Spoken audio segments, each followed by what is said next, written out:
Haleluya. Yesu ashimwe cyane. Bwana asifiwe sana. Bwana asifiwe sana. Usomye muri Bibiliya zacu turaza gusoma imirongo imwe nshaka kubaganiriza ko uno munsi kugira ngo twigire hamwe kuri rino jambo. Ndaza gukoresha cyane ijambo rivuga imbohe canke abagurano. Ku bantu bo mu gisagara mutaba mumenyereye iryo jambo, abagurano ni naba esclave. Abagurano ni aba esclaves, siko abagurano niryo jambo ushaka gukoresha uno munsi ngo tugige ko Bibiliya ifise uburyo bwinshi bwo kutubwira ico turi co muri Kristo Yesu. Ariko uno munsi muri kino gitondo iri jambo nshaka kuvuga muri uyu mutima canke kuri kino ciyumviro Paulo yagiye avuga ko kandi yavuze ko ahantu henshi. Ariko ndashaka kuvuga ngo hariho amajambo canke amaterme amwe afise ivyo atwigisha muri kahise canke mu buzima bwa misi yose bw'isi. Hariho uburorero bumwe bushobora kutwigisha, naho uburorero kenshi butama buvuga ukuri 100% mu bintu byose. Ariko hariho uburorero bwo mu ijambo ry'Imana bwo muri Bibiliya butwigisha cyane bukadufasha kumenya ico turico. Iri jambo kuba abagurano canke kuba aba esclave ni jambo uko turizi ni turizi neza, turizi nabi. Ariko kandi ikintu ntahura iyo mugakiza iri jambo turisobanukiwe tukaryumva insobanuro yaryo nico Yesu yakoze kitugira kuba abagurano biwe. Iri jambo riradufasha. Ikintu nagiye mbona mu buzima bw'agakiza nuko abakristo benshi barashobora gukizwa ariko bakagira urugendo rubi mu gakiza, kandi bakagira urugendo n'ukuri rutaryoshe bihagaze yuko hari ibintu bimwe mu rugendo rwabo rw'agakiza batatahuye neza. Uyu munsi canke mu buzima bwawe bw'agakiza ni watahura iri jambo, ni watahura icaye cyo kuba imbohe ya Kristo, uzogenda ubona yuko ivyo mupfa n'Imana bizoba bikeya. Yesu ashimwe cyane. Haleluya. Ndashaka iyi hotuhu muyimpindukirize gatoya. Iyi hotuhu iri ngaho imbere yanje muyimpindukirize indabe hano hano. Muzogenda mubona yuko ingoranye nyinshi tugira mu kudatahura neza ivy'Imana canke mu kugira ibibazo mu buzima bwacu bw'impwemu. Hariho ibibazo tugira mu gakiza bivanye nuko tudatahura neza ico turico. Uyu munsi ndagomba kubibutsa abo turibo, ndashaka kubibutsa ico turico, ndashaka kubibutsa ico kuba twarakiriye Yesu nk'umwami n'umukiza vyatugize. Usobanukiwe neza ico wagizwe biraguha amahirwe yo gutambukana neza n'Imana. Ariko iyo udasobanukiwe neza ico wagizwe utambukana n'Imana, ariko quelque part hari ahantu uri mwihiganwa cyangwa uri muri competition n'Imana. Iri jambo rero ndarisenga kugira ngo Imana iriguhe gutahura no munsi. Mpera mu Bikorinto ba mbere igice c'indwi ku murongo wa 17. Abikorinto ba mbere igice c'indwi ku murongo wa 17 gushika ku murongo wa 23. Inge mikro ya Kristo ntiyuguruye please.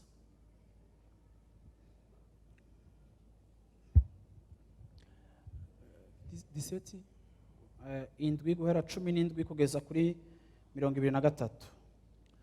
Ariko gusa uko umwami wacu yagabiye umuntu wese kandi uko Imana yamuhamagaye abe ariko amera, niko ngera mu mashengero yose. Mbega hariho umuntu yahamagawe yarakebwe, ntagacike nk'utakebwe. Hariho umuntu yahamagawe atakebwe, ntagakebwe. Gukebwa ntaco kumaze no kudakebwa ntaco kumaze, ariko ikigira ico kimaze ni ukwitondera ivyagezwe n'Imana. Umuntu wese uko yari ari mwihamagarwa ryiwe abigumemwo. Uhamagawe uri umugurano ntibikubabaze, ariko namba bishoboka kucika uwidegemvya ubihitemwo. Uwahamagawe n'umwami wacu ari umugurano aba acise uwidegemvya acunguwe n'umwami, niko uwahamagawe n'umwami ari uwidegemvya aba acitse umugurano wa Kristo. Amina. Haleluya. Mpagaze ku murongo wa 19 canke ku murongo wa 20, aravuga ngo umwe wese agume uko yari ameze igihe yahamagagwa. Murongo wa 21, wahamagawe ari umugurano ntibigutere guhagarika umutima, ariko nimba ushobora kuba widegemvya ubu widegemvya. Murongo wa 22, kuko umugurano yahamagawe n'umwami acika uwubohotse, kandi agacika uwubohowe n'umwami. Nuko kandi uwidegemvya yari asanzwe yidegemvya agahamagagwa, uwo nawe acika umugurano wa Kristo. Yesu ashimwe cyane. Paulo yari karerekana kuko hari ikibazo, hari abantu bakijijwe muri iki gihe, ariko bamaze gukizwa, bamwe barabakijijwe bavuye mu muryango w'Abayuda, bari barakebwe ku mubiri, abandi bakaba barabanyamahanga. Haba ikibazo kuko bamwe bumva yuko kubera bakijijwe hari ica gakiza kagomba guca gahindura mu buzima bwabo. Abayuda bakavuga yuko abanyamahanga bakijijwe kugira ngo biboneke ko bacitse ab'Imana bagomba gukebwa. Habaho intambamyi n'intambara z'uko abantu bagomba gufata ngo agakiza kababayeko bagashushanye n'ibibabako ku mubiri kugira ngo vyemeze ko bakijijwe. Paulo agerageza kuzana umuco aha hantu kugira ngo agerageze kubereka yuko agakiza bahawe bamaze kuronka katagomba kwemezwa n'ibikozwe ku mubiri w'umuntu, ariko ubwavyo gukizwa no kwizera Yesu Kristo birihagije, atakirinze guhinduka haba mu mubiri canke haba muri statu yawe, mu vyo ukora n'ivyo usanzwe ubayemo. Aha rero Paulo atwigisha ikintu gikomeye, yerekana ati nimba hari uwaraboshwe, niko avuga guhera ku murongo wa 19, siko naho ntawugaruka ko twawurenganya. Aravuga ati nimba wari ukijijwe canke nimba ukijijwe wahora uri imbohe ukaba uri umu esclave, nivyashoboka yuko sobuja akurekura, nivyashoboka yuko sobuja guha umwidegemvyo ukaja mu buzima bw'umwidegemvyo, ndakwinginze ngo ako karyo ugafate ntugahebe, kuko uzobugiriwe neza. Profites-en, sois libre, kuko ari vyiza kuba widegemvya ukava munsi y'ingoyi z'umuntu, ukava munsi y'ubuja n'ubutegetsi bubi bw'umuntu. Nimba bishobotse ugahabwa umwidegemvyo, idegemvye. Ariko kandi yongera aravuga ati ariko kandi nubwo vyoba bishitse ntubohogwe, ariko ukabura umuja. Ntutangure kwibaza ngo none kubera iki nakijijwe hama nkaba nkiri umuja w'umuntu canke nkaba nkiri imbohe y'umuntu kandi narakijijwe. Kuba ukiri imbohe ya sobuja wo mu buryo bwo mu mubiri ntibikugira imbohe, kuko asangwa jewe naraguhamagaye ukaba waranyizeye. Abanyizeye bose bacitse abidegemvya, abanyizeye bose bacika abahawe umwidegemvyo, naho mu buryo bwo mu mubiri wowe ukiri imbohe ya sobuja. Paulo rero atangura kuremesha abari barakijijwe muri ico gihe ariko bari bakirabaja, agerageza kubumvisha ngo si kubera mukirabaja n'imbohe z'abantu mutari abanje, ariko uwakijijwe wese yacitse uwubohotse. Bwana sifiwe sana. Ati kandi n'abahora bakijijwe muri mwebwe, abahora ari babohotse muri mwebwe, badasanzwe ari imbohe z'abantu, ariko uyu munsi mukaba mukijijwe. Désormais kuko mukijijwe, mwari musanzwe mufise umwidegemvyo, ariko na mwebwe mucitse imbohe ya Kristo.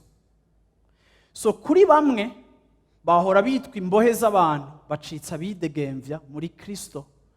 Abandi bahora bari basanzwe bafise umwidegemvyo, baciye bacika imbohe za Kristo. Muriko muravyumva? Yesu ashimwe cyane. Yesu ashimwe. Iyi yari indemeshanyo ku muntu statut yiwe y'ubu esclave canke y'ukuba imbohe ibabaje, ariko akigishwa yuko kubwo yamaze kwizera Yesu Kristo, ivyo bicika inkuru nziza, bikumenyesha ngo naho uboshwe n'abantu, ariko muri Kristo warahawe umwidegemvya, umutima wawe uridegemvya, impwemu yawe iridegemvya, nta rubanza ruri hagati ya wowe n'Imana, uri umuntu ari free, uri umuntu w'agaciro, uri umuntu yanywanye n'Imana, uri udasanzwe naho ugifise iminyororo yo mu buryo mu mubiri. Hama twebwe na twebwe twakijijwe dusanzwe twidegemvya, tutari imbohe z'abantu, na twebwe tukabwira ngo namwege ko mumaze kwizera, désormais nubwo mwidegemvya, ariko mucitse imbohe za Kristo. Bwana sifiwe sana. Haleluya. So iyo tuvuze rero imbohe canke tuvuze umu esclave muri naturel, turazi yuko yaba ari umuntu ataburenganzira na bumwe agifise, ubuzima bwiwe buhamagariwe kubaha sebuja, nta kindi kintu ubuzima bwiwe bwashobora kubaho. Kandi bene abo bantu baba ari imbohe z'abantu canke baba ari abagurano, bacika abantu b'abagurano ubuzima bwabo bwose, bari ivyaremwe vya ba sebuja, bagomba kubacira bugufi uko biri kose, babishaka batabishaka. N'abantu baba baratswe ubugombe bwabo, atabushake bwabo bukibaho, ubuzima bwabo bwose bwari ubwo kubaho munsi y'ubwo buja, munsi y'ubwo butegetsi bwa ba sebuja, ata kintu na kimwe bafise bashobora gukora nk'uko bagishaka. Kandi ikindi caranga abo bagurano nuko abo bantu baba bafise abo twita aba Mais canke ba sebuja. Iyo uvuze umugurano utegerezwa guca uvuga na sebuja. Iyo uvuze umugurano uca wumva umuntu adafise possession canke adafise ubuzima bwiwe, ariko ari munsi y'ubutegetsi bw'uwundi muntu afise ubuzima bwiwe. Bari babibayemwo batabishaka, bafashwe ku nguvu, bakuwe mu miryango yabo, bafise ubuzima bubi, babayeho kubw'inyungu 100% ya sebuja, kandi mu buryo kenshi butari uburyo bwiza. Haleluya. Ni ukuvuga ngo n'abantu batari bemerewe kwanka itegeko na rimwe. Igitegetswe cyose na sebuja bategerezwa kugikora. Hama bari abantu bambuwe iciyumviro cabo, ata kintu na kimwe bashobora gukora uko bo babishaka, ngo yavyose mu gatondo ashaka kubikora uku, ariko ivyo yakora byose yagomba kubikora nk'uko sebuja avyiyumvira.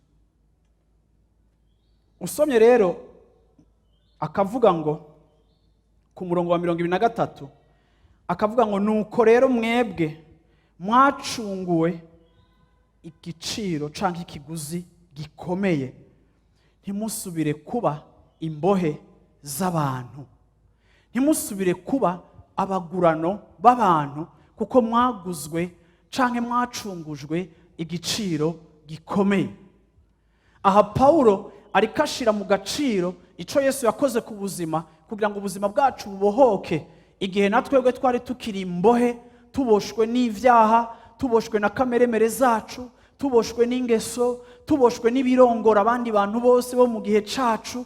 Igihe twari tukiboshwe, Yesu amaze kutubabarira tukamuhishurirwa ngo nuko ngo namwe mwiyubare, kuko mwaguzwe igiciro gikomeye, ntimugasubire kuba abagurano canke imbohe z'abantu. Paulo ariko arashira mu gaciro umwidegemvyo twahawe muri Kristo Yesu, yerekana ingene umwidegemvyo twahawe muri Kristo Yesu ari uw'agatangaza, ari umwidegemvyo twahawe ku kiguzi c'amaraso adasanzwe, ati kubw'ivyo vyoba bibabajwe mumaze gucungurwa n'igiciro kinini yakingana gutyo, musubiye kandi gucika imbohe z'umuntu. Usomye mu Baroma igice ca 6 niho nshaka gushimikirako cane. Bwana sifuwe sana. Ndashaka kubona abantu no munsi muri kino gitondo bari ngaha bavuga ngo narabohowe na Kristo. Haleluya. N'ikiguzi gikomeye c'amaraso adasanzwe. Yesu ashimwe cane. Haleluya. Amen. Nukuvuga ngo mwe mwacitse abidegemvya. Nukuvuga ngo mwacitse abidegemvya ku bindi bintu byose byabategeka, ariko mwacitse imbohe za Kristo. Usomye mu Baroma igice ca 6 ku murongo wa 16, ntimuzi yuko shobuja mwihaye kuba abagurano bo kumwumvira, muri abagurano b'uwo mwumvira uwo. Namba muri abagurano b'icaha kizana urupfu, canke abo kumvira Imana kuzana ukugororoka. Stop. Mbega ntimuzi yuko iyo mwihaye umuntu kugira ngo mumubere abagurano canke imbohe kugira ngo mumwumvire, mbega ntimuzi yuko ducika abagurano canke ducika abaja b'uwo twumvira, haba icaha kikadutwara mu rupfu canke haba kumvira bikadutwara mu kugororoka. Iyo nihaye ikintu cose nihaye mu buzima kugira ngo ndacumvire, ikintu cose mu buzima bwawe wahisemo kumvira, haba icaha haba kameremere kawe, kuko hariho abantu bahitamo kumvira umubiri wabo ico basaba. Umubiri wawe ugusavye kuyo uyu munsi uza kuryamana n'umukobwa, uyu munsi umubiri wawe ugusavye ko uza gutera amahane, ico kameremere kawe kagusaba, igihe cose uhisemwo kumvira kameremere kawe, ico wumvira ugicikira umuja, ico wumvira ugicikira umugurano. Yesu ashimwe cane. Nukuvuga rero ngo mu buzima bwacu twese uko twicaye ngaha turi imbohe z'ikintu kanaka. Nta muntu n'umwe ngaha muri kino gitondo atari imbohe y'ikintu ico arico cose. Ikizokwereka ingene uri imbohe, ikikugize imbohe, ikikugize umuja, nico wahisemo kumvira.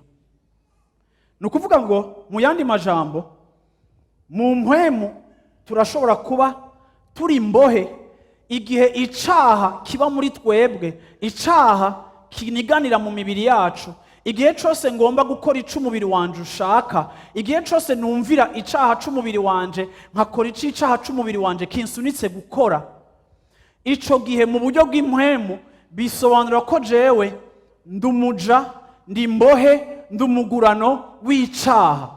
Kubera iki? Ncika umugurano w'ico nahisemo kumvira. Kandi iyo mu buzima bwanje nahisemo gukurikira Yesu, nkanka yuko umubiri wanje n'icaha kirongora ubuzima bwanje, ivyifuzo bibi biri mu buzima bwanje nkanka yuko bindongora, ariko nkifuza yuko Yesu ari wandongora, ico gihe nahisemo kumvira ubugombe bw'Imana. Ico gihe nimba nahisemo kumvira ubugombe bw'Imana, nacitse umugurano w'Imana, nacitse imbohe y'Imana, nacitse umuja w'Imana. Sobuja, uravyumva, wawe ari determine n'ico wewe wahisemo. Ndagomba kubagira ngo umwe wese muri mwebwe ategekwa n'ico yahisemo kukimutegeka. Ibijanye n'ikikuganza biri mu bintu Imana yaduhereyemwo uburenganzira. Tutarakizwa twari tubayeho uko dushaka, dukora ivyo dushaka. Imibiri yacu n'ibigezweho n'ivyo tubona ku bandi nivyo vyari databuja wacu. Ikintu cose nashaka gukora naragikora uko ndagishaka, kuko ico gihe icaha n'ikingera c'icaha nico cari ku ngoma, nico cari databuja wanje. nanje nca ncika umuja. Nico gituma bamwe muri mwebwe mwari mufise ibintu vyinshi bibosha ubuzima bwanyu mudashobora kwiyambura kuko mwahisemo kuvyumvira bibacikira basobuja. Ariko tumaze gukizwa twarahinduye maître, twarahinduye boss, twarahinduye chief. Dutangura gusoma ijambo ry'Imana no kumva ubugombe bw'Imana, dutangura kwigisha ubuzima bwacu, dutangura kwemera kurongorwa na Mpwemu Yera kugira ngo tugendere munsi y'ubwo burongozi bushasha.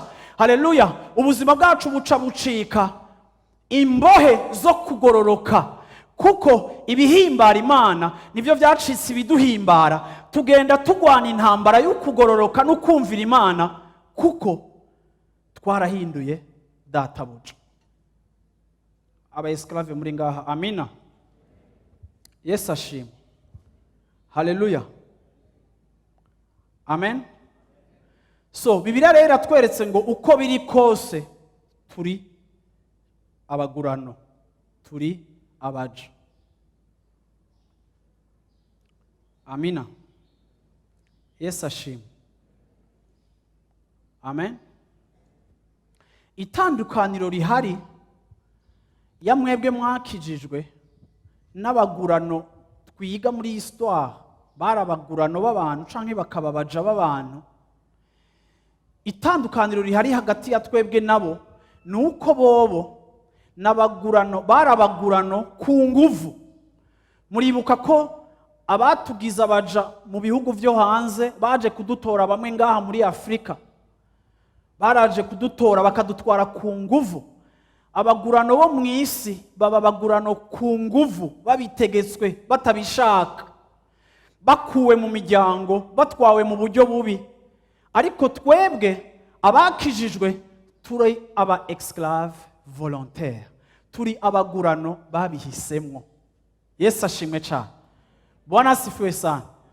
Uno munsi ndaje kubashingira intahe ngo ndi umugurano, ndi umu esclave volontaire. Imana ntiyampohoteye, Imana ntiyamfashe ku nguvu, Imana ntiyaje kumvumbura ngo intware, Imana ntiyamfashe ku izosi, Imana ntiyaje kuntora mu nzu yanje ngo intware ngo ingire ngo ndakugiza uwawe. Oya, narumvise inkuru nziza, numva ubutumwa bwiza, ndahitamo kumva urukundo rw'Imana no kwizera ico Yesu yankoreye, ndamwakira ndabishatse ndabikunze. Ndaje gucelebra uno munsi esclavage yanje na esclavage yawe we wakijijwe. Turi aba esclave bari volontaire, twarabishatse. Yesu ashimwe cyane. Ntitwahohotewe, ntitwagoberewe, ntitwabitegetswe, ariko twarabishatse. Hama turaza turishira munsi y'ubutegetsi bw'uyu mugabo yapfuye ku musaraba. Umumetre wacu, umutegetsi wacu yari ku musaraba, yambaye nabi, akengerewe, atawo mwita umwami, atawo mubona mw'icubahiro, adasa neza, adafise ishusho nziza. Ariko twebwe abahishuriwe turamuraba, wa wundi yari igitsitaza, wa wundi akengeretse, ariko mu maso y'Impwemu turamuraba, dusanga yikoreye ivyaha vyacu, yikoreye ubwambure bwacu, inkoni n'ivyaha vyacu nivyo yikoreye, nivyo yazize. Dusanga ahanywa igihano cacu, natwe twakira ukugororoka kwiwe biciye mu guhishurirwa icakengerewe, igisuzuguritse gicika agakiza kacu. Hama turavuga ngo mwami, turabaja bawe. Yesu ashimwe cyane. Ndagomba abaja bari hano mumfashe gukomera amashyi uwo mwami yaducunguye. Aba esclave bari volontaire, aba esclave babishaka, abagurano bizanye, twaritanze. Yesu ashimwe cyane. Bwana asifiwe sana. Abandi bagurano ndiko ndababwira bafashwe ku nguvu. Bwana asifiwe sana. Haleluya. Imana ishimwe cyane. Ikidutandukanye n'abandi bagurano canke abandi baja mu isi nuko twebwe muri iyi forme ya esclavage nziza turimo yo muri Kristo Yesu, abandi bagurano muribuka bari bakengeretse, bari basuzuguritse, nta muntu yababona ari abantu b'agaciro, babanza kubumvisha yuko batari abantu nk'abandi, babanza kumvishwa yuko ari abantu bo ku yindi rang ikengeretse, isuzuguritse, badashobora gusangira na ba sebuja, badashobora gukina n'abana ba sebuja, bagayitse bakengeretse. Ariko muri ubu bwami bw'Imana nta kintu na kimwe kidutuma twisanta ko turi inferieur. Mu bwami bw'Imana ntitwigishwa yuko dukengeretse. Yesu tumaze kwinjira munsi y'ubutegetsi bwiwe ntatwigisha ko dukengeretse, ntatwigisha ko turi abantu badafise agaciro, ntaduhinja aziteye n'imigere, oya, ntatuvuga ko turi abantu batari fréquentable, no. Ahubwo ubu buja twinjiyemo buduha agaciro, niho hantu twimenyera, niho hantu tumenyera agaciro isi itaduha, niho hantu tumenyera agaciro ata muntu umwe yigeze ashobora kuduha mu buzima, niho hantu hatubwira ko turi abadasanzwe, ko dukunzwe, ko twaremwe mu buryo bw'igitangaza, yuko habuze gatoya ngo tungane n'Imana, yuko abamarayika, haleluya, bari inferieur yacu, ari abakozi bacu. Muri ubu buja nta complexe ya inferiorité, nta kintu kimanura, nta kitumanura kihari. Ariko muri ubu buja hari ibintu biduha agaciro, bikatwibutsa agaciro dufise muri Kristo Yesu, tukavuga ngo uri udasanzwe, yabitse izina ryawe mu kiganza ciwe, haleluya, nta wundi arizi, ariko ni izina riri special yakwise, haleluya, azotwambika. Turaba igiciro, no kuvuga ngo muri iyi forme ya esclavage turimo twikengera kandi nta kidukengera. Abaja, Bwana asifiwe sana. Ndashaka uno munsi mutahe muri convaincre ko muri abaja. Abaja, Yesu ashimwe cyane. Bwana asifiwe sana. Yesu ashimwe. Amina. Iki kiradufasha. Iki nacone turumva ko twakiriwe, haleluya, dufise bosi mwiza, maître wacu ni mwiza, aratwitwararika, aradukunda, araduswanya, aratukomeza, atuvanamo ikintu ciza. Mwese muri mu rugendo rwo kuvamo ikintu ciza, mwese muri mu rugendo rwo kuvanamo ikintu ciza. Yesu ashimwe. Ntitwinjiye mu bwami bw'Imana ngo duhombe ducike babi, ariko twinjira mu bwami bw'Imana tugacika meilleur kurusha uko twari dusanzwe tumeze. Bwana asifiwe sana. Usomye ku murongo rero wa 17 muri iyo passage nyene, ariko Imana ishimwe yuko naho mwari abagurano b'icaha mwumviye mu mitima uburyo bwo kwigishwa mwahawe. 18 kandi mwacunguwe ngo ntimuganzwe n'icaha, mujakarire ukugororoka. Haleluya. Yesu ashimwe cyane. Tumaze kuba muri kahise twarabaja b'icaha, ubu unya mwaremeye mubishatse. Mu Gifaransa bavuze ngo vous avez obéi de cœur à la règle de doctrine dans laquelle vous avez été instruit. Nukuvuga ngo tubishatse twarahisemo nkuko twavyigishijwe kuba abaja canke abagurano b'ivyo kugororoka. Tumaze kumva ubutumwa bwiza, abantu b'Imana, ndagomba kubabwira ngo ntimukaba abakristo bari complex. Mwibuke uko ni mwebwe mwahisemo kumvira. Hari igihe ugenda mu bantu badakijijwe rimwe ukumva umengo urafise n'isoni zo kuvuga ivyo wagiyemo, ariko mwibutse yuko nous avons obéi volontairement à la règle. Twarahisemo kumvira, nta muntu yaduforsheje. Iyi nzira urimo ni wowe wayihisemo. Umaze kuba wararambiwe no kuba umuja w'icaha, hageze ahantu uravuga uti désormais ndagiye kumvira Imana, ivyo nigishijwe ngiye kubibamo, kuko nacunguwe nkakuragwa mu caha. Uyu munsi ncitse, uyu munsi misemo kuba umu esclave wa justice, umugurano wo kugororoka. Navuye muri forme imwe yo kuganzwa ninjira mu yindi forme igira kabiri yo kuganzwa. Kugira ngo mve muri iyi ya mbere, Yesu yabanje gukora igikorwa cyo kuncungura, arambohora iminyororo yamfatanya n'icaha, aragira divorce y'iyi mariage yamfatanya n'ubuzima bw'icaha. Yesu araza arakora operation ankura muri ubu buzima. Amaze kunkura muri ubu buzima ntiyanshize muri zone neutre, amaze kunkura muri ubu buzima yanzanye kugira ngo mbe umu esclave wa justice. maze uko ndushiriza kwigishwa nkagenda nigishwa kobeyisa à la règle. Yesu ashimwe. Nico gituma muri kino gitondo ngomba kuvuga ngo ndi fier kuba ndi umugurano wa Kristo. Narabihisemo, nta muntu yabintegetse, nta muvyeyi yabintegetse, nta muntu yabinkubitiye inkoni, ariko narabihisemo. Yesu ashimwe cyane. Twarabihisemo. Uyu ni umunezero, nitwe twavyigombeye kuba munsi y'ubutegetsi. Verset 19 ku murongo wa 19 tubandanye gatoya.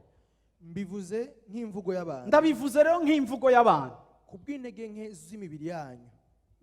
Nk'uko mwaha imibiri yanyu ibiteye isoni n'umugararizo, kuba abagurano bavyo, bigatuma muba abagarariji, abariko nanone muha ukugororoka imibiri yanyu, kuba abagurano bako kugira ngo mwezwe. Amina. Ndabivuze nk'abantu kubera intege nke z'umubiri wanyu. Nk'uko mwatanze imibiri yanyu kera kugira ngo mwiyegurire ibihumanye n'ukwandura kose, kugira ngo bibashikane mu gufutana vrema. Nuko rero uno munsi nimwitange imibiri yanyu kugira ngo mube abagurano b'ukugororoka, kugira ngo mushike ku kwera. Bantu b'Imana ni bande bibuka mukira abanyavyaha vrema ngene mwari mumeze? Ni bande mwibuka ingene mwahora mugenda mwinyegeje? Amaboko bigeze kwinyegeje. Ni bande mwibuka ko mwakora ibintu biteye isoni? Ni bande mwibuka yuko mwakora ibintu muvyutse mu gatondo mwumva mufise isoni z'ivyo mwarayemo? Urane ngene muguma muri benshi. Ni bande muri mwebwe igihe mwaba mushitse mu gitanda mwijoro bavuga ngo Mana mfashe ibintu ndabivemo? Ni bande muri mwebwe mwumva muriko murarengana ahantu mufise isoni z'ubuzima mwari murimo?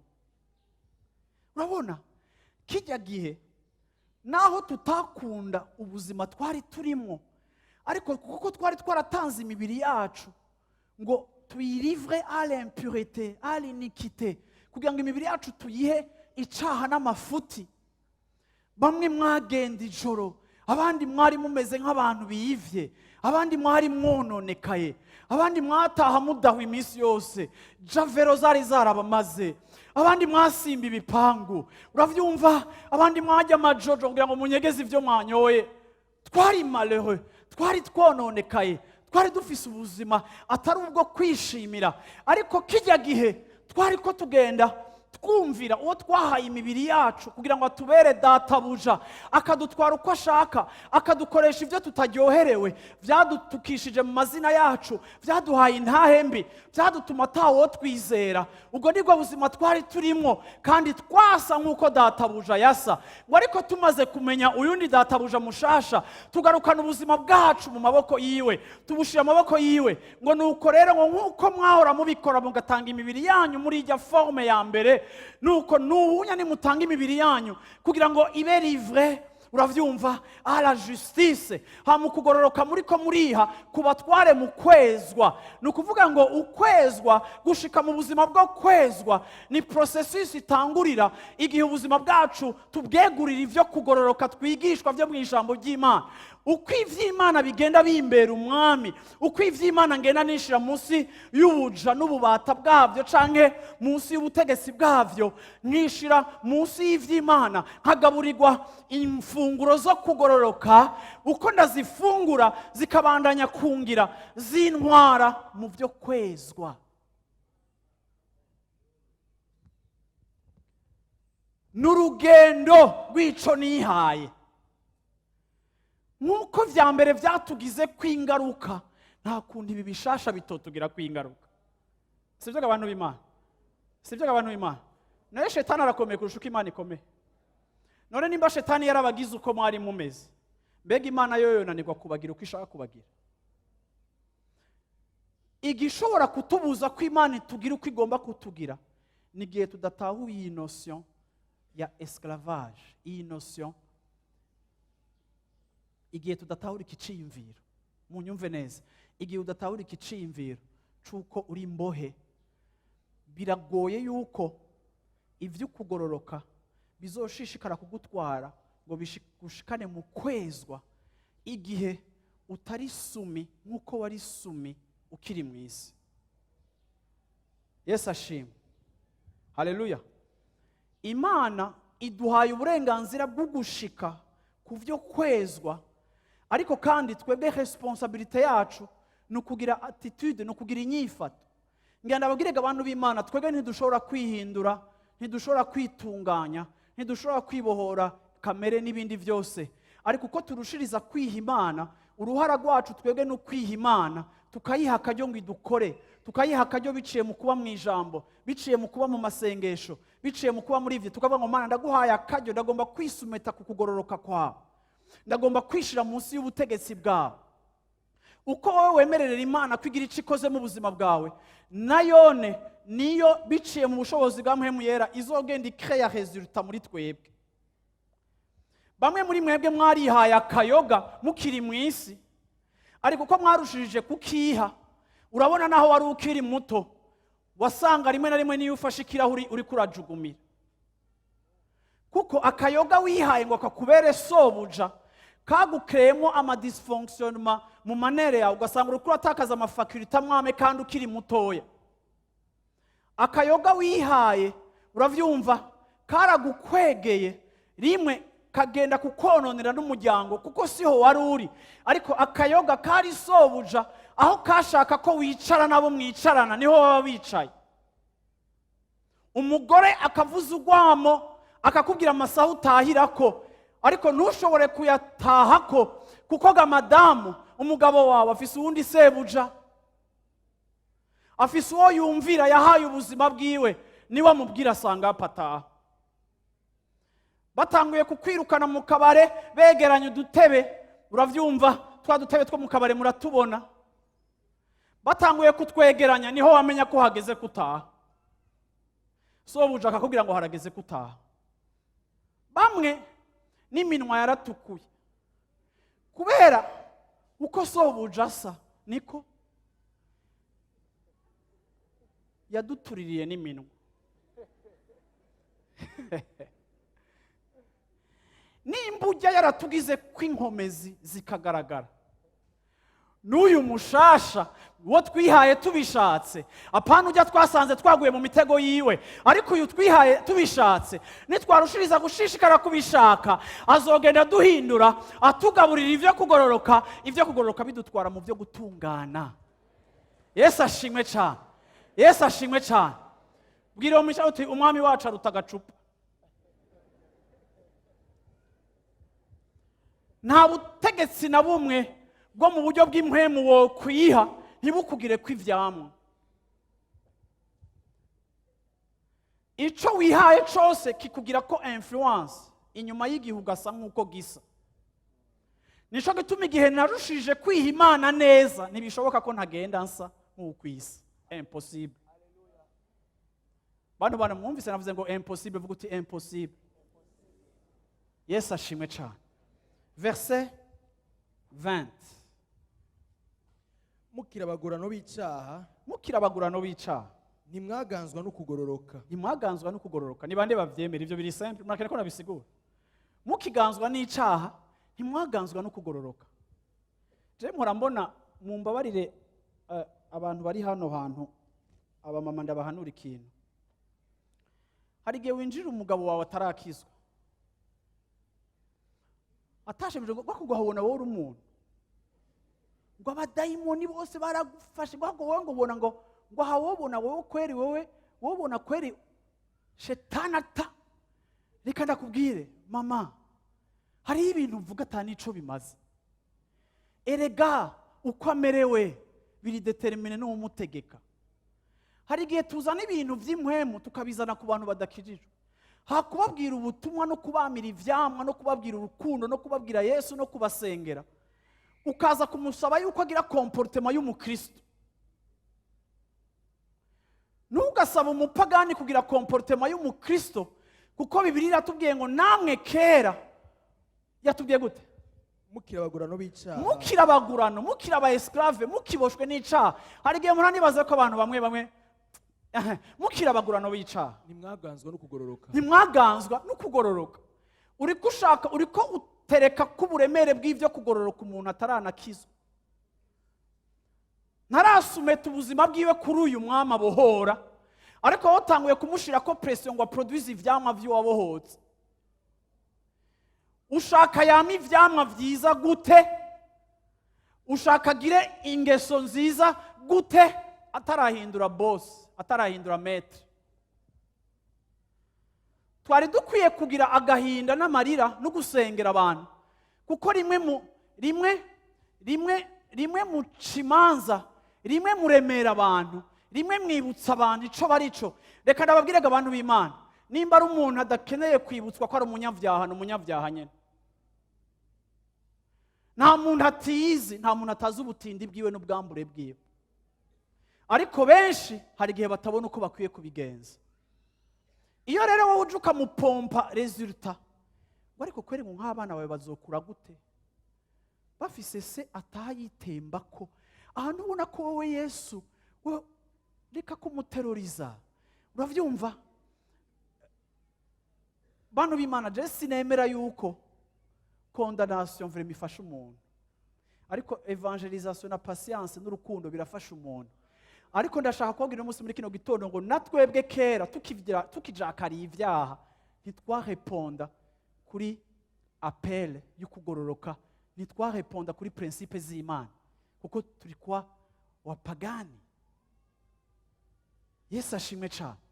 Soma umurongo ukurikira Fiston, umanuke. None rero ico gihe mwari n'imbuto ki mu bibamaramaza ubu? Mbega mwari mufise ivyamwa bimeze gute ku bisanzwe biriko birabamaramaza uyu munsi? Kuko amaherezo yavyo ari urupfu.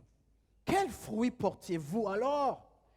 Des fruits dont vous rugissez aujourd'hui, car la fin de ces choses, c'est la mort. Aha Paulo ariko aratwereka mbega twari dufise ivyamwa bimeze gute kijya gihe tukira abapagani. Uyu munsi bamwe ngo ivyo mwari murimwo, uyu munsi bamwe muracabifise nk'inkurikizi mu buzima bwanyu. Abakubiswe imitwe mu bubare, naho mwakijijwe, ibidore biracari ku mitwe yawe. Iyo wiravye ukabona ingene isura yawe yabaye défiguré, uravyibuka bikakubabaza, ntushobora kubikosora, ariko iyo biravye bikwibutsa aho wahora naho Imana yagusanze. Yesu ashimwe cyane. Ngo uyu munsi muravye ivyo mwama kijya gihe, bamwe turacabifise nk'inkurikizi, kuko hariho ibyaha dukora bigashishikara kugira inkurikizi ku buzima bwacu. Imana ikaba yatubabariye, ikaba yatwejeje, ikaba yatwakiriye, ariko inkurikizi z'amakosa mwamwe twakoze zikabananya kudukurikirana, tukashishikara kuzibona kuko ari amadega tuba twarakoze.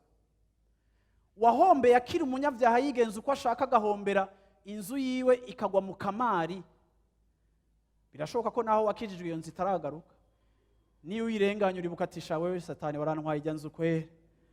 Ariko kandi ce sont des conséquences cyangwa des fruits dont nous rugissons aujourd'hui. Nukuvuga turacabibona tukamerereza, turacabona inkurikizi zavyo. Bwari ubuzima, byari ibyaha, byari inkurikizi z'umwami yaratuganje. Yesu ashimwe. Agaca rero abandanya avuga iki kintu hano hantu ku murongo wa 22. Ariko noneho ko mwacunguwe, tumaze gucungurwa, ngo ntimuganzwe n'icyaha, kugira ngo ntidusubire kuba abagurano b'icaha, mukajakarira Imana, ahubwo tugacika uyu munsi abagurano b'Imana. Mufise imbuto zanyu, dufise izindi mbuto zitandukanye na zimwe navuga ubwa mbere, ziza n'ukweza, kandi amaherezo y'izo mbuto n'ubugingo budashira. Yesu ashimwe cyane. Yesu ashimwe cyane. Yesu ashimwe cyane. Ivya mbere vyatuzaniye urupfu, ariko ibi bishasha uyu twajakariye, uyu mwami mushasha twihaye, ntatuzanira urupfu, ariko azotuzanira ubuzima bw'ibihe bidashira, ubuzima bw'ibihe bidashira, ubuzima bw'ibihe bidashira. Haleluya. Yesu ashimwe cyane. Iki kintu rero, imbere yuko ndangiza, ndashaka unsomere Yohani igice ca 15 ku murongo w'7. Tubone ico Bibiri tubwira. Yohani 15 ku murongo w'7. Nimwaguma muri jewe, amajambo yanje akaguma muri mwebwe, musabe ico mugomba cose, kizobabera kuno.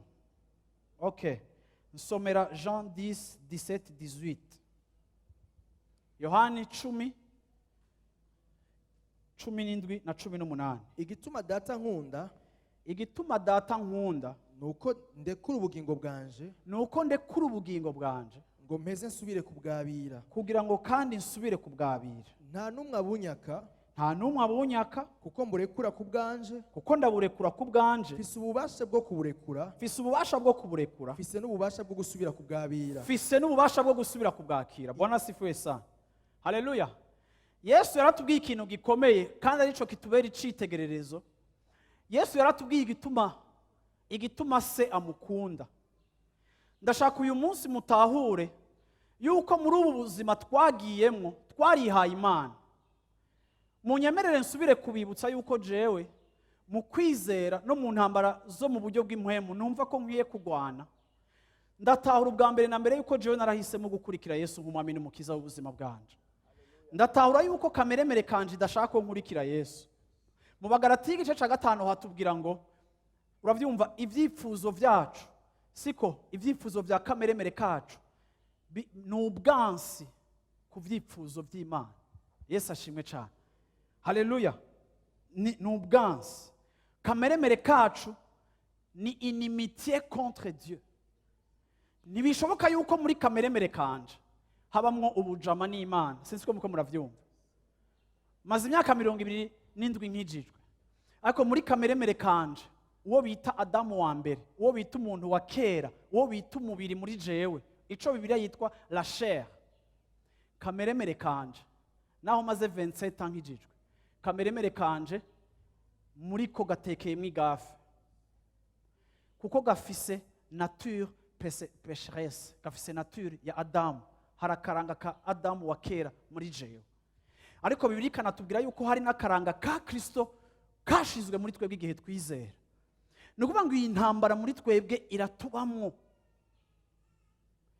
Rero iyo nkijijwe ngomba kwama ndiko ndiyibutsa kandi nawe nkakwibutsa yuko muri wewe hariho ubwansi bw'Imana bukurimo mu mukristo wese. Naho noba ndumukozi w'Imana w'igitangaza, naho noba nsenga imiriro ikamanuka, naho noba nja kumva abantu bose bakazuka, twese tukiri munsi y'izuba tugihumeka, turi menase n'umuntu wacu wa kera ariwe kameremere kacu. Nta hantu nzoshika mu gakiza ngo kameremere kanje ntibigishaka gufata podium na mikrofone nayo.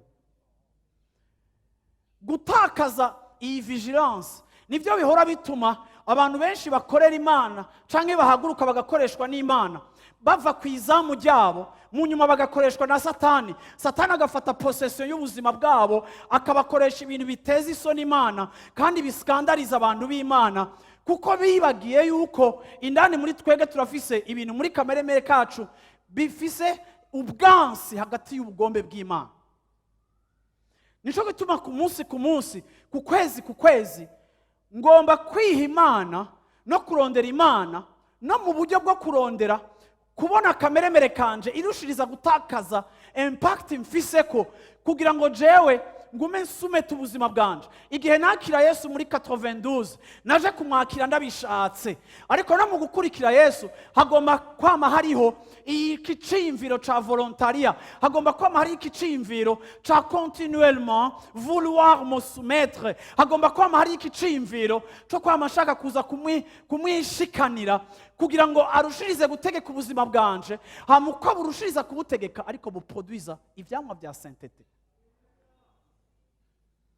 Ibi si ibintu tubwira abantu bagikizwa canke badakijijwe. Ibi ni ibintu bikuraba peu importe aho ugeze mu gakiza. Igihe utakiri sensible kuri iyi message uri bwirinde. Yesu ashimwe. Yesu avuze ngo data arankunda kuko ntanga ubuzima bwanje.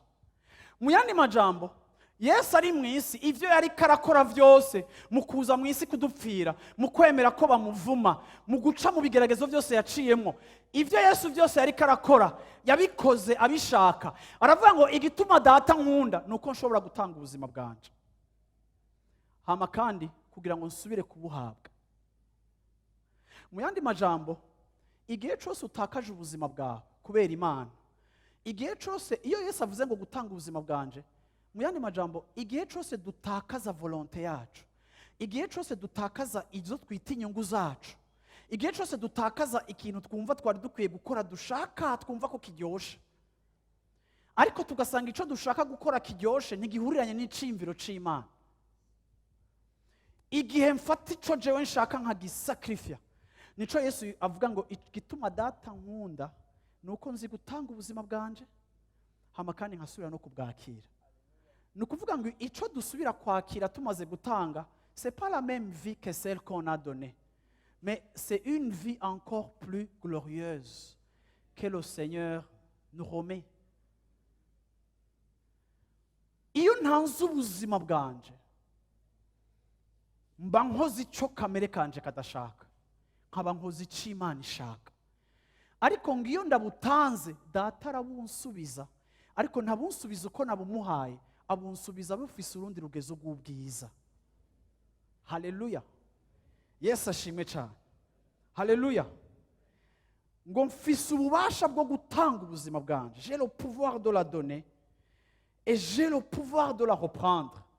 Yesu ni nkuko yavuze ngo nta kintu na kimwe nkorera Imana par contrainte.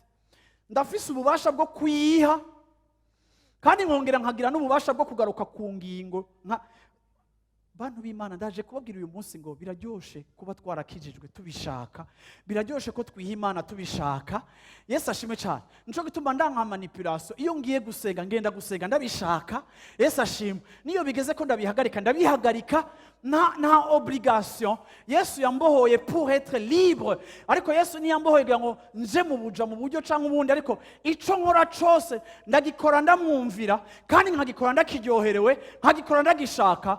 Turafise ububasha bwo gutanga, tukagira n'ububasha bwo kubihekipera. Uravyumva, turafise ububasha bwo kuvyinjiramo, turanafise n'ububasha bwo kubivamo. Ivyo bituvako, ivyo Imana yarabiturekuriye. Nico gituma Imana yaremye umwana w'umuntu afise ubwenge, imuha guhitamo iciza n'ikibi, kugira ngo icyo ahisemo kidetermininge na zosa, ariko nta gitsure, nta manipulation.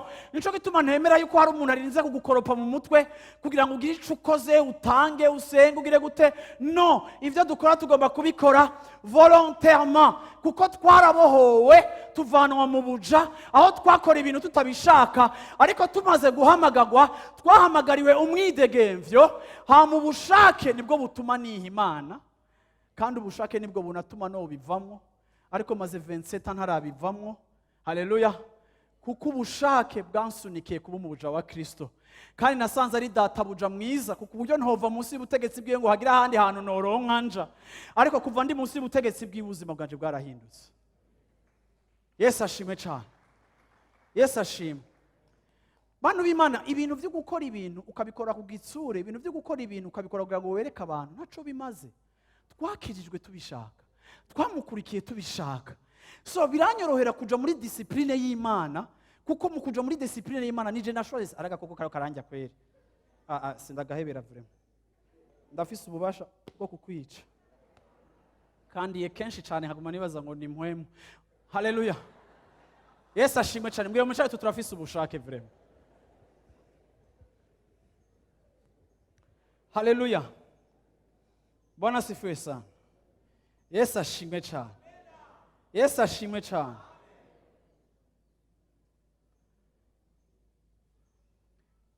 Yibutse ko iyi ndwi hari amasengesho nzobandanya. Reka mvuge iki kintu.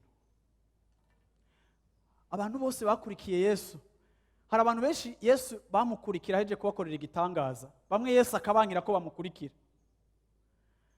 Ariko kandi umuntu ankorako, Lazaro yarakurikiye Yesu. Yesu ngo agiye ahantu abantu bakamukurikira ari benshi. Sishaka kuja kuri iyi point, zoyibandanya ko hanyuma. Ako ndashaka kubabwira ngo gukurikira Yesu nukuri narabishatse.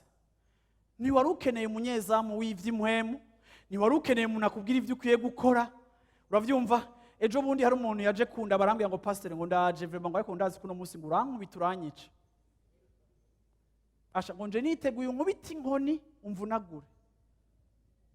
Acambwira amagafe yahoramo. Hariho abantu bashaka yuko tubakarira kugira bagororoke. Kubera ari umaze imisi ubona kuri mwigafe ugaca ushaka umuntu w'umuopoza kugira aho fete wubakire ku ishavu ryanje kugira ngo nawe uce udesida kubivamo. Come on. Bantu b'Imana, ibi bintu je navyinjiyemo ndabishaka. Ninjira mu gakiza sinanziza ibyo ninjiyemo ivyo ari byo. Ariko maze kumenya Yesu nkabona ico yashize mu mutima wanje nkiri mutoya, amahoro yampaye, agaciro yampaye, ibyo yatanguye kumbohora mu ibanga atanuwunzi nigwariye jewe jenyene. Nukuvuga ngo kumwiha no gushishikara kumwiha ni action iri volontaire. Ndaje kubira umunsi muri kino gitondo ngo je suis un esclave volontaire. Ico numva cose ari karansaba, ico mpora numva ari karansaba, nkumva nikigoye. Ndavuga ngo Mana, ndibutse yuko atakintu na kimwe unsaba utampaye ubushobozi bwa Mpwemu Yera buzonshoboza kugikora. Yesu ashimwe cyane. Uzonshoboza kukwiha kugira ngo nsubize ubuzima bwanje buri meilleur kurusha uko nabuguhaye bumeze. Si ibintu by'amadiscussion, si ibintu by'amadeba, si ibintu byo kurabira ku bandi, ariko turaba esclave volontaire. Twari abaja b'icaha, tugenda ijoro, uravyumva, turyama mu bubare.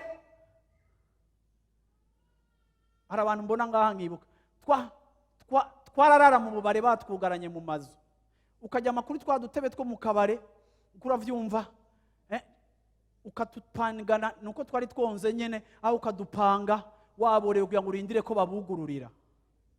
Aho ngo tuvuye muri ambiance, bwaragucera ko uri muri iyo boîte waborewe udafise no gutahana urindiriye lift, ugatangura kurogereta igituma wanatorotse, kumva ivyo urimo birabishe.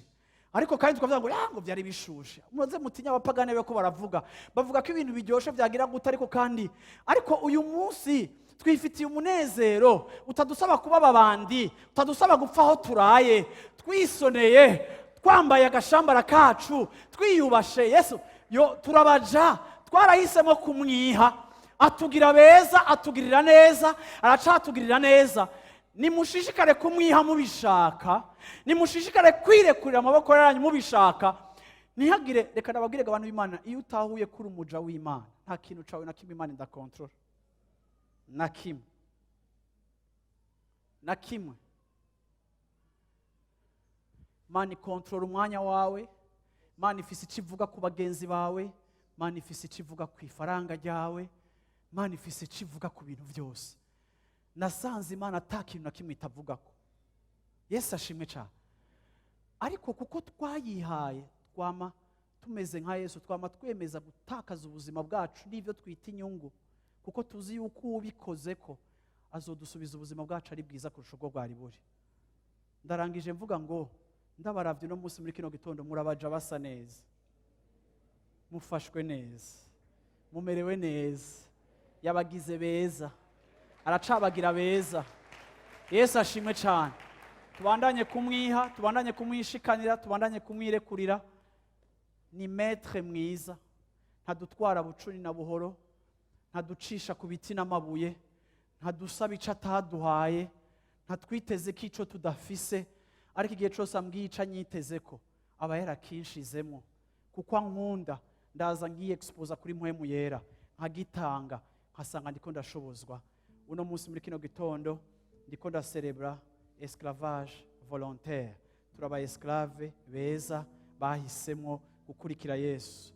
Ica gusaba cose wisumete kuri we, agutwara neza. Haleluya. Ntagutwaza inkoni canke ikimoko, atuyobora neza. Haleluya. Mpindurira note shako bavugije piano, mwicare gutyo rero ndabaririmbire. Hage no muririmbire mwaza kumfasha, mwese muhore. Mpindurira note. Ayobora umutima wanje, zigororotse. Ayobora umutima wanje, muzira zigororotse. Ayobora umutima wanje, muzira zigororotse. Haleluya. Mais cano mwonga w'igitutu. Ndirimba nk'abanyamerika. Mika ushimwe mu bandanye. Sinzogira ico ntinya namba, kuko nzi kuri kumwe nanje. Inyobozo n'ubuhiri bwawe vyovyo birampumuriza. Inyobozo n'ubuhiri bwawe, inyobozo n'ubuhiri bwawe vyovyo birampumuriza. Mbere naho nocano mumoga w'igitutu c'urupfu, sinzogira ico ntinya namba, kuri kumwe nanje. Inyobozo n'ubuhiri bwawe ivyo birampumuriza. Inyobozo n'ubuhiri bwawe ivyo birampumuriza.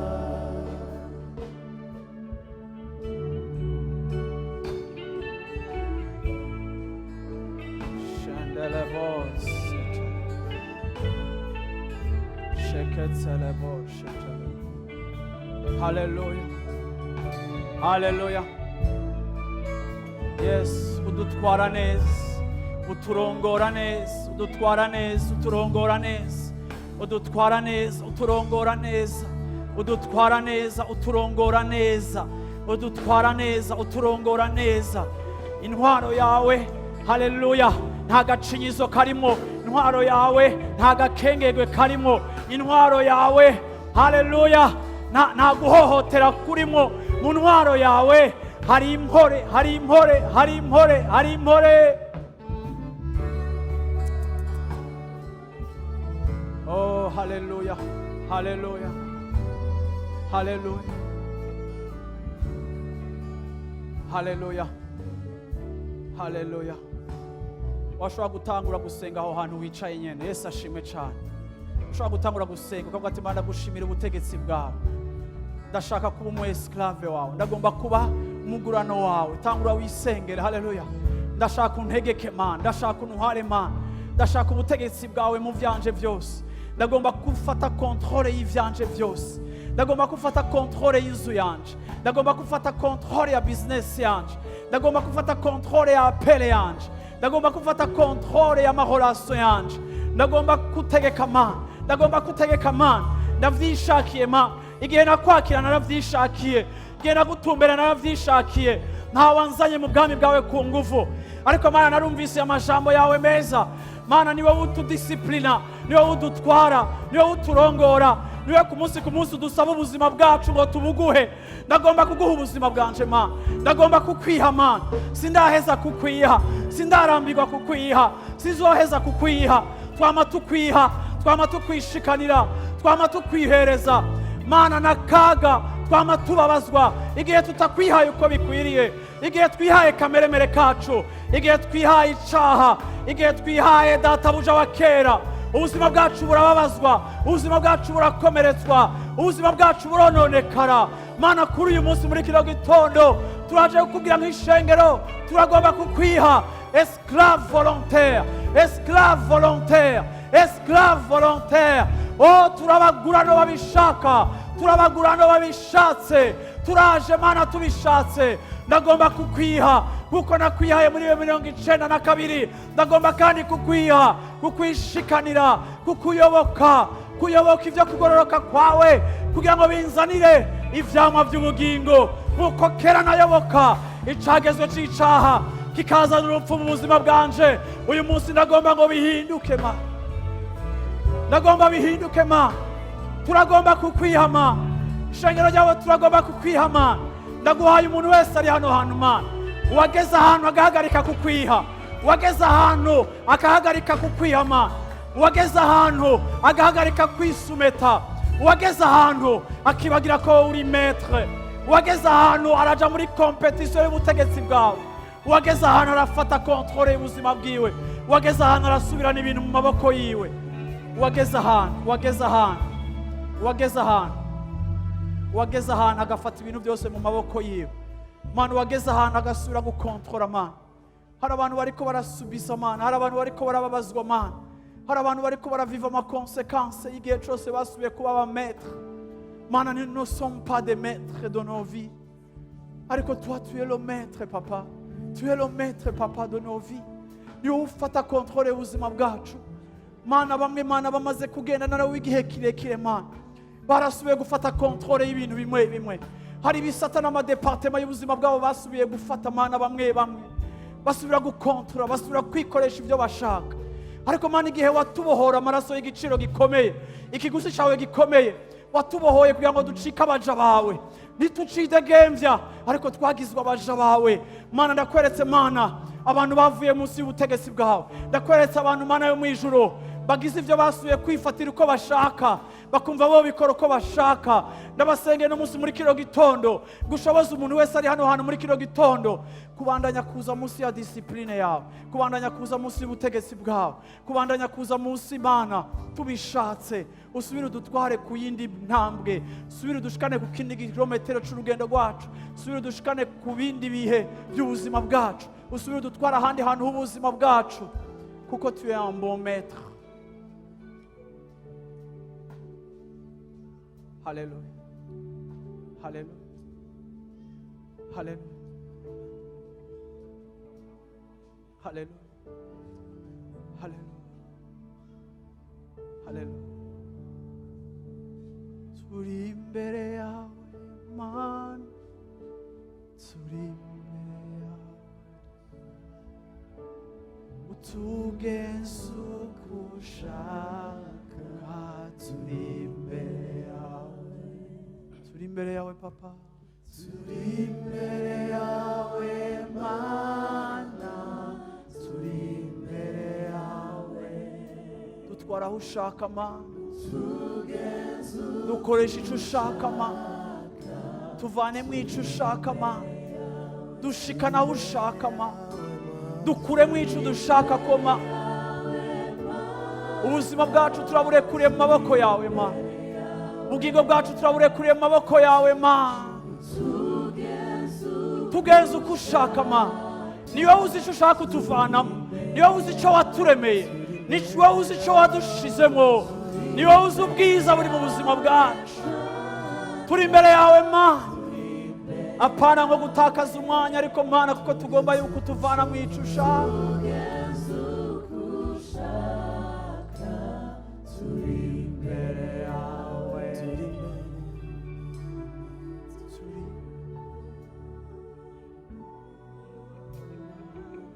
Mana, fasha mushiki wanje araha, fasha mwene data araha Mana, fasha umuntu ari hano hantu Mana. Ndasengeye ishengero ryawe muri kino gitondo Mana, ndasengeye abagukunda bari hano hantu Mana. Mana, duhe wa mutima w'abana, duhe umutima wiyoroheje kuco dushaka ko Mana, duhe umutima uri obeyisa kuco dushaka ko Mana. Ubutwari bwawe ni bwiza Mana, uburongozi bwawe ni bwiza Mana.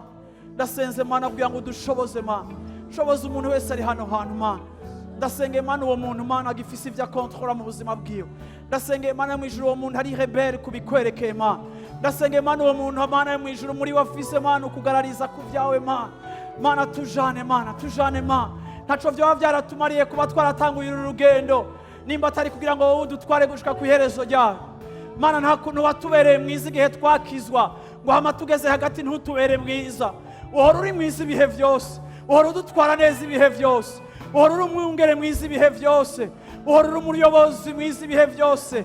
Twara ishengero ryawe, twara abana bawe, twara abahungu bawe, twara abakobwa bawe. Orosha imitima yacu twisumete kuri wowe, orosha ubugingo bwacu twisumete kuri wowe, kuko Mana aho hari amahirwe Mana kugororokera no kukwisumeta ku byawe byo kugororoka bidutwara mu buzima bw'ibihe bidashira.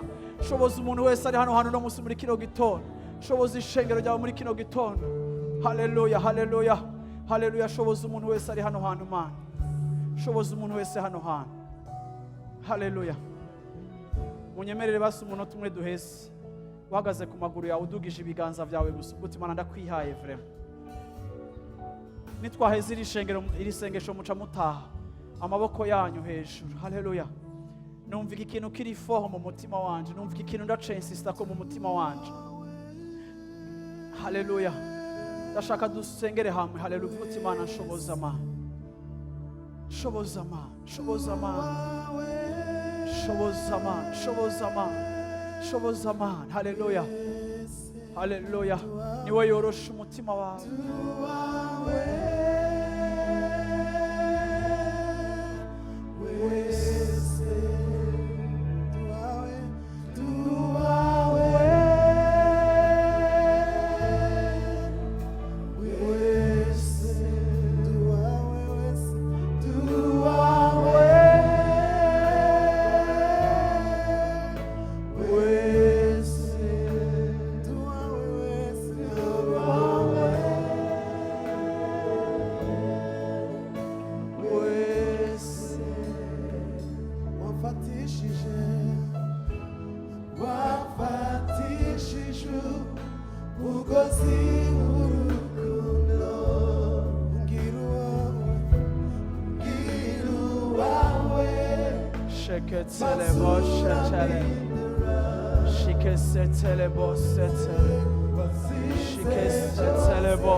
Sheketselebo sandele kosha telekos. Sheketselebo shata. Yelebo shandele kosha tele. Leke shandele kos yelebo.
Papa, mubwire uti ndo wawe, mubwire n'amajambo yawe uti ndo wawe, ukoresha amajambo yawe, ndashaka dusengere hamwe dutahe.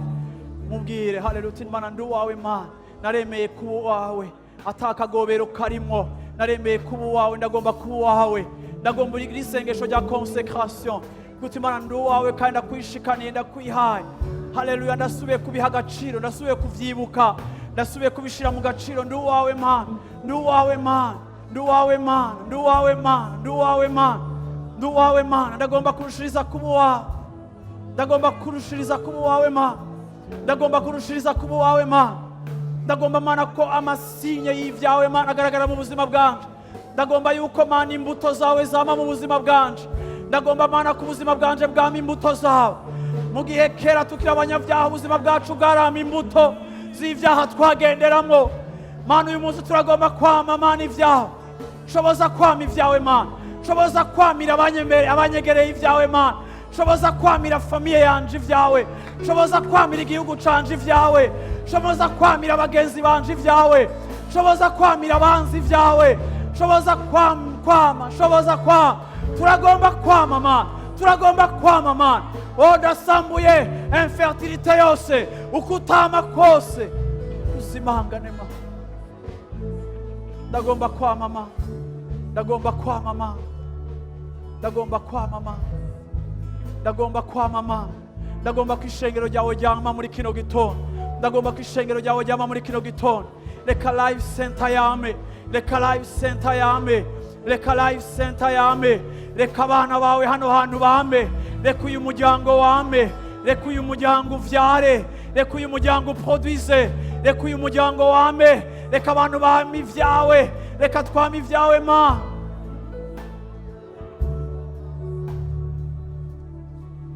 Hallelujah. Hallelujah. Hallelujah. Hallelujah. Hallelujah. Hallelujah. Hallelujah. Hallelujah. Hallelujah. Reka twame ma. Reka twame ma. Reka twame ma. Reka twame ma. Reka twame ma. Mbere yawe turamama. Mbere yawe dusa nawe ma. Mbere yawe dusa nawe ma. Mbere yawe Mana turanga. Mbere yawe ibintu birahinduka. Mbere yawe ibintu birahinduka ma. Mbere yawe ibintu birahinduka ma. Mbere yawe ibintu birahinduka ma. Mbere yawe ubuzima bwacu burahinduka ma. Mbere yawe ubuzima bwacu burahinduka. Mbere yawe ubuzima bwacu busa nk'ukuntu. Ubuzima bwacu burahinduka imbere yawe ma. Ubuzima bwawe bacu burahinduka ma. Imbere yawe birahinduka ma. Ntibishobora kuguma kwa kundi. Imbere yawe birahinduka ma. Ndasenze ngo abantu bawe Mana bahingurwe na. Ndasenze ngo abantu bawe bahingurwe na. Ndasenze Mana ngo abantu bawe bahingurwe na. Mana muri indwi tugiyemo yo gusenga Mana. Gira bishasha ukoze Mana. Hindura ubuzima bwacu. Hindura ubuzima bwacu. Turakwihaye Mana. Turakuyeho amabarriere. Turakuyeho Mana ama-obstacle. Turakuyeho Mana yo mu ijuru ama-resistance. Turakuyeho ama-frein amen. Turakuyeho resistance twari dufise. Turakuyeho resistance twari dufise. Turabikuyeho Mana. Turakwihaye Mana. Ndakwihaye Papa. Ndakwihaye Papa. Ndakwihaye Papa. Ndakwihaye Papa. Ndakwihaye Papa. Turakwihaye Yesu. Turabiryoherewe. Turabishaka. Turabiryoherewe. Turabishaka. Turabiryoherewe.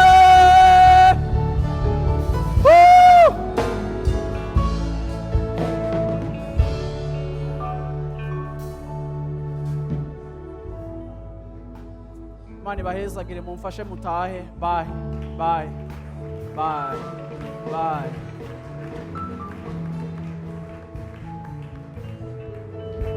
Hallelujah.